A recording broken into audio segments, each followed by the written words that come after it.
What if the walls finally closed in on Dexter? What if his double life was exposed and he was brought to justice?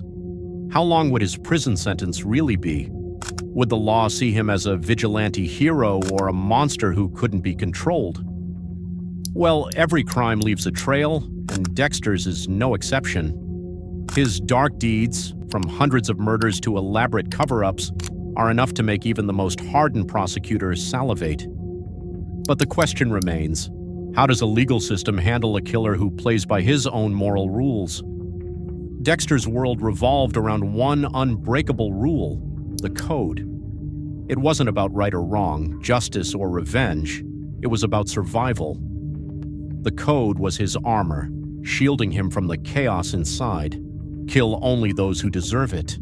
Be precise. Leave no trace. His targets? The worst society had to offer: murderers, abusers, untouchable predators. Each kill followed a ritual, meticulous research, careful preparation, and a scene wiped clean of evidence. It wasn't just a system, it was an obsession. But the code wasn't flawless. Every crime leaves a fingerprint, no matter how skilled the criminal. For Dexter, it wasn't the blood or bodies he left behind, it was the connections. Victims who vanished without a trace. Witnesses who started to notice. Questions that never seemed to have answers. And as perfect as the code seemed, one slip, one mistake, could unravel it all, and there it all started. If Dexter Morgan ever stood trial, his crimes wouldn't just be shocking, they'd be staggering. The sheer scope of his actions would overwhelm any courtroom. Let's start with the obvious: murder. Dexter's confirmed kill count is easily in the triple digits, and every single one was premeditated. That alone guarantees multiple counts of first-degree murder, each carrying either life imprisonment or the death penalty, depending on the state. But it doesn't stop there. Every kill was a carefully orchestrated operation, which means kidnapping charges for how he captured his victims. Binding them, sedating them, it's all part of the crime. Dexter manipulated countless crime scenes to protect his identity. But what about the bodies? Each removal was its own crime: illegal handling of remains and likely environmental violations, given how he dumped them in the ocean. And don't overlook the countless times Dexter accessed police files to choose his targets. Misuse of government property and obstruction of justice stack up quickly. Then there's the cumulative effect, every crime piling on top of the last. Dexter wouldn't just face a single trial, he'd face a series of them, each one adding more years to his sentence. Realistically, we're looking at multiple life sentences or the death penalty in a state like Florida. In the eyes of the law, Dexter isn't a vigilante or a hero. He's a serial killer, and every calculated move he made would only seal his fate. But it doesn't stop there. The law has its gray areas, and Dexter Morgan knew exactly how to exploit them. And there's one incident that stands out: the death of Oliver Saxon. Caught on security footage, the scene was brutal. Dexter, standing face-to-face with Saxon in a sterile interrogation room, grabbed a pen and drove it into his neck with precision. Saxon crumpled, dead in seconds. To most, it looked like self-defense, a last-ditch effort to stop a dangerous man. But was it? That moment is pivotal because it reveals something chilling about Dexter. This wasn't a desperate act of survival. There was no panic, no hesitation. Dexter's actions were calculated, deliberate, and very calm. He didn't defend himself, he executed Saxon. In a courtroom, this would be the key debate. Could Dexter convince a jury that he acted in self-defense, or would prosecutors expose the truth behind his cold, methodical behavior? The footage would be damning. Self-defense requires an imminent threat, a fear for one's life. Dexter's attitude?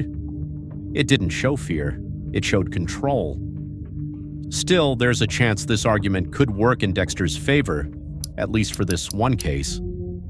The law allows for self-defense, and given Saxon's violent past, some might argue Dexter was justified. But when viewed alongside his pattern of killings, the story changes. Self-defense doesn't cover a lifetime of premeditated murder.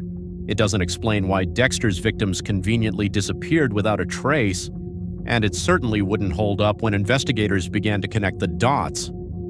The Saxon case might seem like a lifeline, a way for Dexter to escape at least one charge, but in the grand scheme of things, it's just another thread in a web of crimes too vast to ignore.